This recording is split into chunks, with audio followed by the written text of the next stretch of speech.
नमस्कार दोस्तों। जैसा कि आप लोग को पता है कि रोजाना हम लोग एक टॉपिक को लेकर चलते हैं जो कि करंट अफेयर से रिलेट करता है और इस टॉपिक को हम लोग कोशिश करते हैं कि हमारे आरएस मेंस के जो पेपर हैं वहां पर किस तरीके से क्वेश्चन पूछा जा सकता है, कौन से पेपर के साथ में रिलेट करता है। इसलिए हमारा ये टारगेट है कि आरएस 2022 में चाहे क्वेश्चन किस तरीके से भी बने, कैसा भी क्वेश्चन बने, हर क्वेश्चन को हम लोग हिट कर पाए। तो आज का हमारा टॉपिक है कि रामसर स्थल के रूप में 10 अन्य आर्द्र क्षेत्र जो हैं वो रिसेंटली नॉमिनेट किए गए थे और वो कौन कौन से हैं उनके बारे में हम लोग जानकारी प्राप्त करेंगे। इस टॉपिक को आप लोग देख सकते हैं पेपर 3 के अंदर यूनिट 1 है, करंट अफेयर से रिलेट करती है, वहां पर आप लोग इसको रिलेट कर सकते हैं।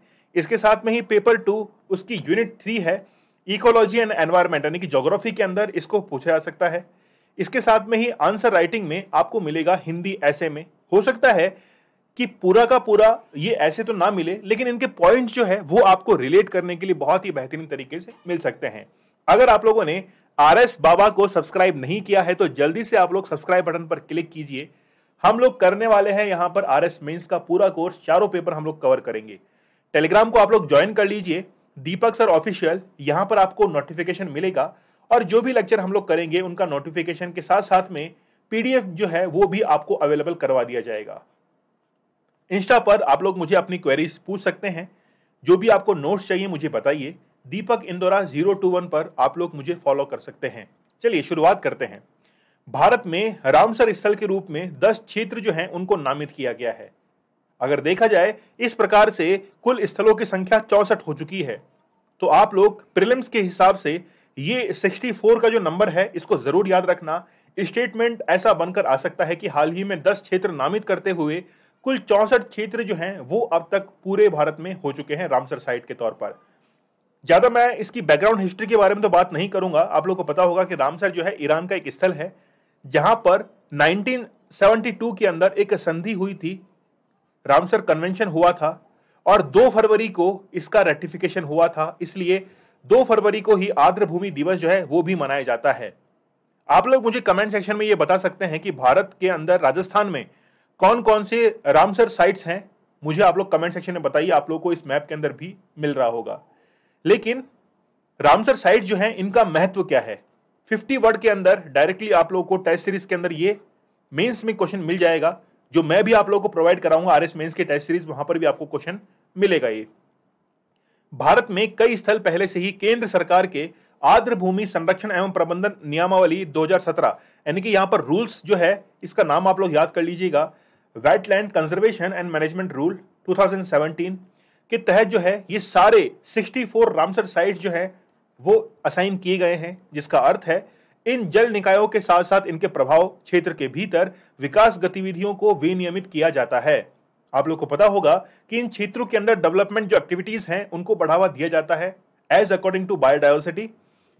दूसरा है, किसी जगह के रामसर स्थल के रूप में नामित होने का मतलब है कि अब ये स्थल यानी कि जो साइटें हैं वो पारिस्थितिकी सर्विसेज प्रदान करने में अपने महत्व के लिए वैश्विक मानचित्र पर जो है उनको अंकित किया जाएगा।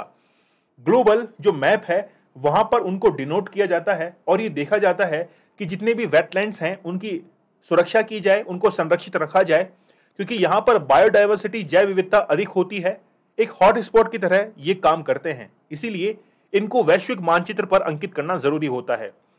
अगर मानदंड देखें कि कोई भी रामसर स्थल है वो किस तरीके से नॉमिनेट किया जाता है, तो बेसिकली 9 जो है वो मानदंड होते हैं, इन पर खरा उतरना होता है।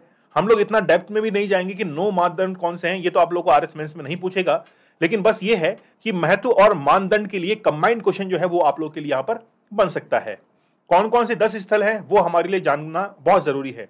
सबसे पहले देखिए आप लोग, कुंथन कुलम पक्षी अभ्यारण्य जो कि तमिलनाडु के अंदर स्थित है और सबसे ज्यादा तमिलनाडु की ही है। यह निवासी और प्रवासी जल पक्षियों के प्रजनन के लिए सबसे बड़ा रिजर्व है और मध्य एशिया फ्लाईवे का हिस्सा बनने वाला एक महत्वपूर्ण पक्षी और जैव विविधता क्षेत्र है। It's very important. तो कुनलथन कुलम जो है ये पक्षी अभ्यारण्य तमिलनाडु के अंदर स्थित है। दूसरा है मन्नार की खाड़ी समुद्री बायोस्फीयर रिजर्व, ये एज ए बायोस्फीयर रिजर्व ये भी नॉमिनेटेड है और तमिलनाडु के अंदर स्थित है। यह दक्षिण और दक्षिण पूर्व एशिया में पहला समुद्री बायोस्फीयर रिजर्व होगा। It's a very important factual information.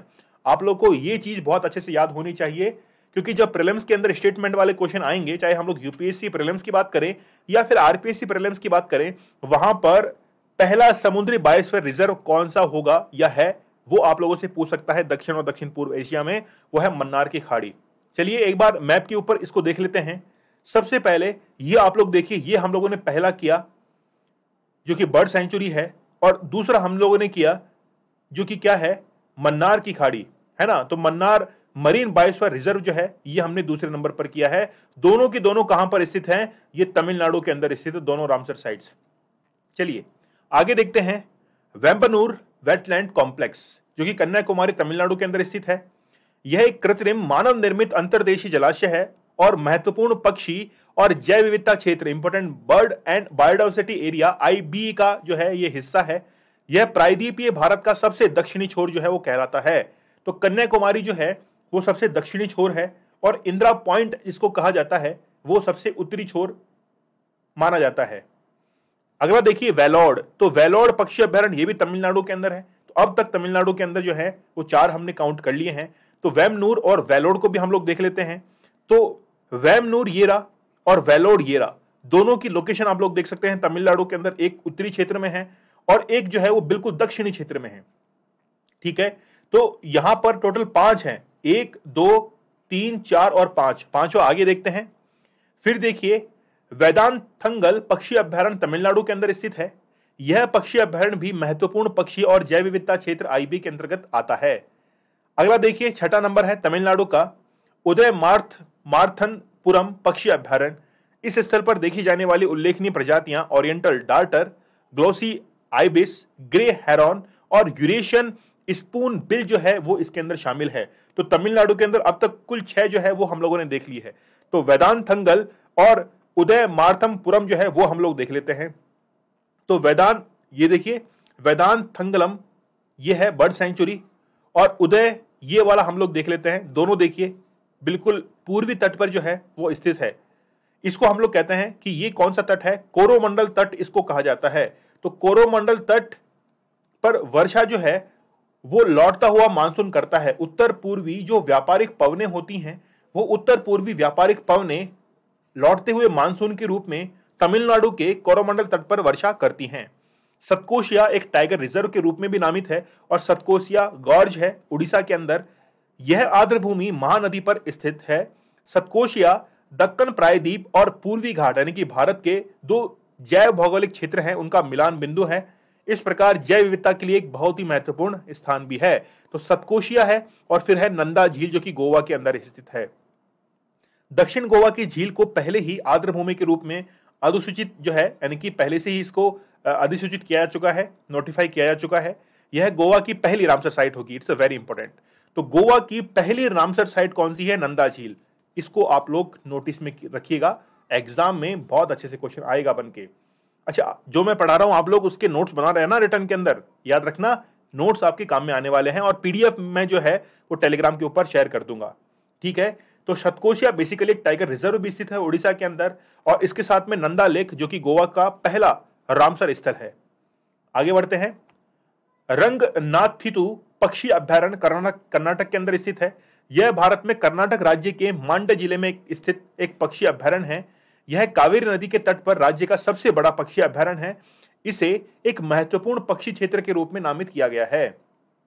अगला देखिए सिरपुर वेटलैंड मध्य प्रदेश में है। तो सिरपुर झील 20वीं सदी की शुरुआत में इंदौर राज्य के होलकरों द्वारा निर्मित पर स्थित आर्द्रभूमि इंदौर शहर के अंदर जो है वो स्थित है। तो रंगनाथित और सिरपुर जो है वो हम लोग देख लेते हैं। तो रंगनाथितु बर्ड सेंचुरी जो है वो कर्नाटक के अंदर स्थित है और मध्य प्रदेश में सिरपुर। तो यहां पर आप लोग देख सकते हैं कि हम लोगों ने उड़ीसा के अंदर देखा, हम लोगों ने मध्य प्रदेश में देखा, कर्नाटक में देखा, गोवा में देखा और सर्वाधिक देखे तमिलनाडु के अंदर। इस प्रकार से 10 रामसर साइट्स जो हैं वो हम लोगों ने कंप्लीट की है। आप लोग मुझे कमेंट सेक्शन में 10 के 10 एक बार नाम जो है वो रिपीट कर देना, अगर आप लोग सीरियस एस्पिरेंट हैं। अगर सीरियस नहीं है तो छोड़ दीजिए, मत कीजिए कमेंट, मैं नहीं कहता हूं आपको, लेकिन अगर सीरियस है एस्पिरेंट तो आप जरूर कमेंट सेक्शन में इसको कमेंट जरूर कीजिएगा। रामसर जो कन्वेंशन होता है उसमें आर्द्र भूमियों के संरक्षण को प्रोत्साहित करने वाला एक अंतर्राष्ट्रीय समझौता है जो कि 2 फरवरी 1971। अच्छा, मैंने पहले आपको 1972 बताया, वो उसको 1971 कर लेना आप लोग, ठीक है, वो 1971 कीजिएगा। को कैस्पियन सागर के तट पर स्थित ईरान के शहर रामसर में हस्ताक्षर किए गए थे, इसलिए इसे रामसर अभिसमय जो है कन्वेंशन वो कहा जाता है 2 फरवरी 1971 को। आधिकारिक तौर पर इसे अंतर्राष्ट्रीय महत्व की आर्द्र भूमियों, विशेषकर जल पक्षी वास स्थल पर अभिसमय यानी कि convention on wetland of international importance specially as waterfowl habitat भी इसको कहा जाता है। तो रामसर साइट के बारे में कुछ लिखने के लिए आता है तो यहां पर आप लोग यहां से इस चीज को ले सकते हैं। अब मॉन्ट्रेक्स रिकॉर्ड जो है वो क्या कहता है, क्योंकि देखिए मॉन्ट्रेक्स रिकॉर्ड के अंदर भी राजस्थान भारत की 2 साइट्स शामिल थी और अभी भी है। तो रामसर कन्वेंशन के तहत मॉन्ट्रेक्स रिकॉर्ड अंतर्राष्ट्रीय महत्व की आर्द्र भूमियों में आर्द्र भूमि स्थल का एक रजिस्टर है। इसमें मानवीय हस्तक्षेप, it's a very important, human interruption होता है, पॉल्यूशन के कारण पारिस्थितिकी के रूप में संकटापन्न आर्द्र भूमियों को शामिल किया जाता है। तो मॉन्ट्रेक्स के अंदर वो शामिल होती हैं जो कि मानवीय हस्तक्षेप उनके अंदर हो रहा है, प्रदूषण के कारण पारिस्थितिकी के रूप में संकट उनके ऊपर बन चुका है, उनको अलग से आर्द्र भूमियों के अंदर ही मॉन्ट्रेक्स रिकॉर्ड के अंदर शामिल किया जाता है। इसे रामसर सूची के भाग के रूप में बरकरार रखा जाता है। मॉन्ट्रेक्स रिकॉर्ड की स्थापना कॉन्फ्रेंस ऑफ कॉन्ट्रैक्टिंग पार्टीज 1990 की सिफारिशों के तहत की गई थी। तो हो सकता है कि 20 या 50 वर्ड के अंदर आप लोगों से केवल यह पूछ ले कि मॉन्ट्रेक्स रिकॉर्ड के तहत किन आर्द्र भूमियों को शामिल किया जाता है। जैसे आप लोगों ने देखा होगा केबुल लामजाओ, उसको मॉन्ट्रेक्स रिकॉर्ड के अंदर शामिल किया जा चुका है।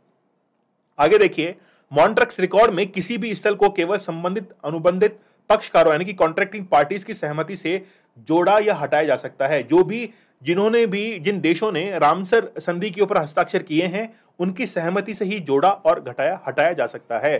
ठीक है, आई थिंक आप लोगों को ये चीज जो है वो क्लियर हो चुकी होगी। एक क्वेश्चन आप लोगों के लिए छोड़ के जा रहा हूं मैं, who has become the new climate chief of United Nations? संयुक्त राष्ट्र के नए जलवायु प्रमुख जो है वो कौन बने हैं? आप लोग इसका आंसर मुझे कमेंट सेक्शन में जरूर दीजिएगा, और अगर आपको आंसर नहीं आ रहा है तो सर्च कीजिएगा फिर आंसर कीजिएगा। चलिए, टेलीग्राम चैनल पर आप लोग मुझे ज्वाइन कर सकते हैं, दीपक सर ऑफिशियल। यहां पर आप लोगों को लेक्चर की पीडीएफ अवेलेबल होगी। कोई भी नोट जरूरत है मुझे आप लोग कमेंट कीजिए, मैसेज कीजिए। इंस्टा पर मुझे फॉलो कर सकते हैं, दीपक इंदौरा 021। आप लोग की जो है वो पूरी हेल्प मैं करूंगा, जो भी मुझसे हेल्प बन पाएगी। अगर आप लोगों ने अभी तक RS बाबा बाय दीपक सर को सब्सक्राइब नहीं किया है तो जल्दी से आप लोग RS बनना चाहते हैं तो इसको सब्सक्राइब कर लीजिए। पढ़ाने का थोड़ा तरीका अलग है, पॉइंट टू पॉइंट हम लोग पढ़ते हैं लेकिन सटीक पढ़ेंगे, घबराइए मत। चलिए मिलते हैं हम लोग नेक्स्ट सेशन में, तब तक के लिए धन्यवाद, थैंक यू।